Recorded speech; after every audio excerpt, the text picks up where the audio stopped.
ভাই ধরেন। বৌমা খাওয়ান আনছো? আমার অনেক খিদা লাগছে। মা দেখো কেমন কুত্তার মতো খাইতেছে। তাই তো দেখতেছি। ভাই কয়দিন ধরে খাই না দেয়? মনে হয় 2-3 দিন হইব, আমি ভুলে গেছিলাম গায়ের কথা।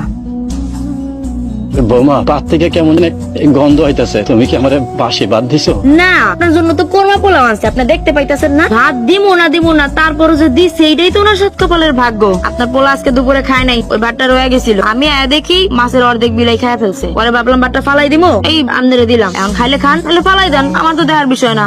বৌমা তুমি আমার এরকম খাবার দিলা? আপনি যে খাউনটা দিছে এটাই তো অনেক। আমার মাইয়া দেখা আপনি রাখছে, রান্না করে খাউন দিছে। আর অন্য সব যদি মাইয়ার হইতো, বউরা হইতো, তাহলে তো আপনি ঘাটটা ধরে বাড়ির থেকে বাইর করে দিত। আপনি শরম করে না? আপনি যে এত কষ্ট করতেছেন, সয় সম্পত্তি আপনি পোলার নামে লেখা দিলে কি হইব? আপনি কি সম্পত্তি নিয়ে কি কবরে যাবেন?